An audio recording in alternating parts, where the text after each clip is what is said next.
Some bands are born from friendship. Others are born from shared ambition. Fleetwood Mac was born out of instability. What makes Fleetwood Mac extraordinary isn't just their music, it's that they survived more transformations than most bands survive albums. This is a band that changed countries, genres, lovers, identities, and even continents, and somehow kept going. And in 1977, while almost every relationship inside the band was collapsing, they released Rumours, one of the biggest selling albums of all time. So this episode is about endurance, evolution, and emotional truth. Fleetwood Mac began in 1967, not as a pop band exactly, but as a British blues band. The original members were Mick Fleetwood, John McVie, Peter Green, Jeremy Spencer. They came directly from John Mayall's Blues Breakers, a scene rooted in electric blues tradition, guitar virtuosity, emotional restraint, and masculine seriousness. Early Fleetwood Mac recordings leaned heavily on distorted blues guitar, harmonica, live minimally layered recording, and tube amplifiers with analog type. Albums like Peter Green's Fleetwood Mac and Mr. Wonderful were raw, severe, and controlled.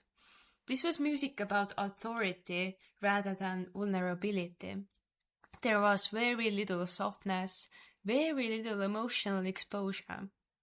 The instrumental Albatross unexpectedly reached number 1 in the UK in 1968, quietly revealing a melodic sensitivity beneath the grit.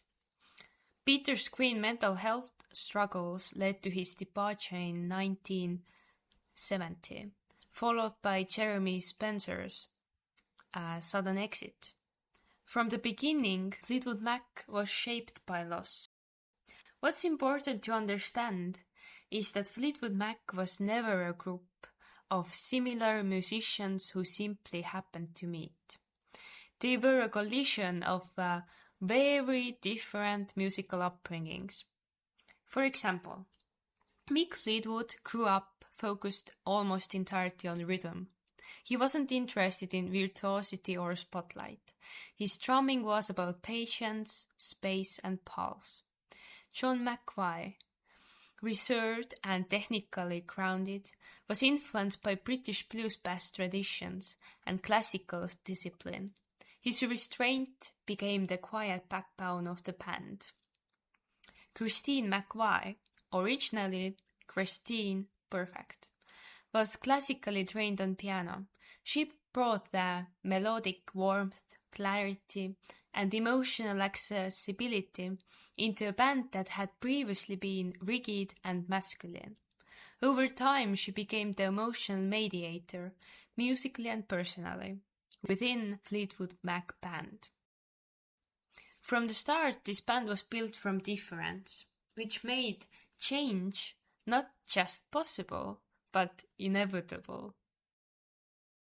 Fleetwood Mac didn't leave Britain for glamour. They left because the British blues scene was collapsing. The glam rock and hard rock were taking over, and the band's sound no longer fit its original context. Constant lineup changes made stability impossible. So the UK market had become too small and stylistically narrow for a band that kept evolving. The United States offered something different. Larger studios, longer studio time, higher recording budgets, openness to hybrid sounds. This move marked a philosophical shift, from performance to production, from dominance to nuance. America gave Fleetwood Mac space to become something undefined. After relocating to the US, Fleetwood Mac began working in major Los Angeles studios, including Record Plant and Valley Hader studios. Their sound changed dramatically. Key developments included 24-track analog tape, extensive overdubbing, layered vocal harmonies, cleaner, more controlled mixes. Instrumentally, Lindsey Buckingham introduced muted, finger-picked electric guitar. Christine McVie relied heavily on Fender Rhodes electric piano, and Steve Nicks favored vocal doubling and breath-forward delivery. Mick Fleetwood and John McVie formed one of the most restrained rhythm sections in rock, playing less to say more. The studio became an emotional instrument. When Stevie Nicks and Lindsey Buckingham joined in 1975, they arrived not just as musicians, but as former lovers. They performed songs written about each other while standing feet apart on stage. Concerts became emotional confrontations in public. On stage, the dynamic became famously raw, prolonged eye contact, visible anger and intimacy, emotional confrontation mid-song. Audiences weren't just watching a band anymore. They were watching a relationship unravel in real time. At the same time, Fleetwood Mac, like much of the 1970s music industry, was deeply immersed in cocaine culture. So cocaine extended studio sessions, intensified emotions even more, and sharpened focus temporarily, accelerated burnout. So it didn't create the conflict, but it removed the filters. Yet inside this chaos, they recorded Rumours. Fun fact, Dreams became Fleetwood Mac's only Billboard #1 single in the United States. The song itself is quiet, measured, emotionally distant, which is absolutely opposite of the lives that they were living in the time. Rumours won the Grammy Award for Album of the Year and became one of the best-selling albums of all time.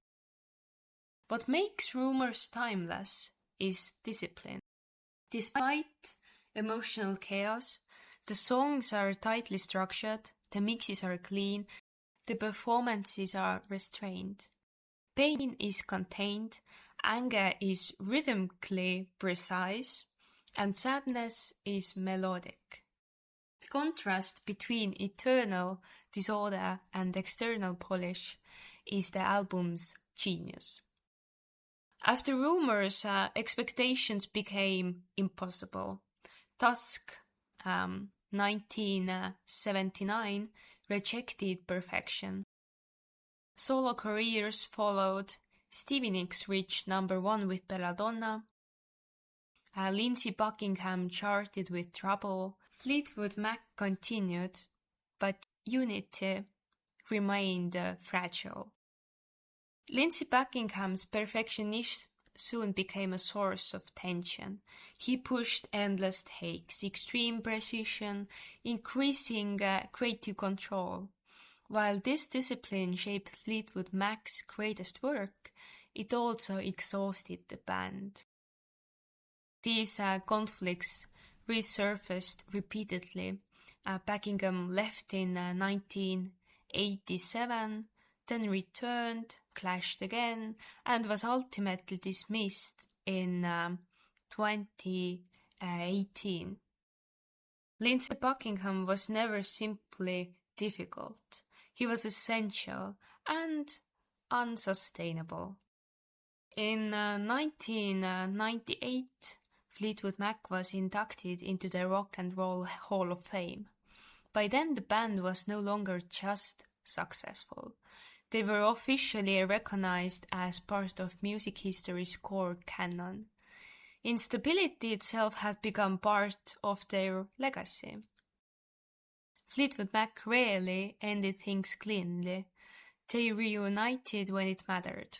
1993, performing at US President Bill Clinton's inauguration, Don't Stop.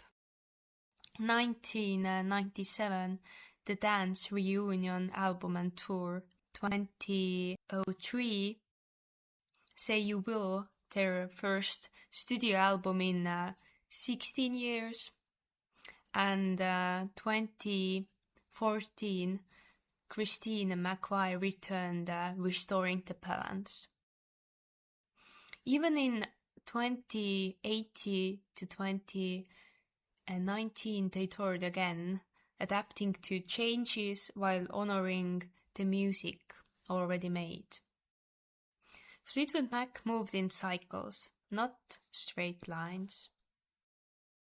After Christine's death in 2022, something essentially disappeared. Fleetwood Mac never officially disbanded, but the desire to continue largely faded. The story reached its natural silence. Fleetwood Mac didn't evolve by choice. They evolved by necessity. From British blues masculinity, harmonica drive and restraint, and live recording, to American studio precision, emotional openness, and controlled vulnerability. They didn't clean up the chaos. They engineered it into sound. I would strongly recommend listening to the first few Fleetwood Mac albums, especially the debut, to hear the raw studio character and understand just how radical their later transformation truly was. This was episode 3 of Time Capsule Sessions. Next time, we turn a little bit inward, to Kate Bush and the power of an inner world. Until then,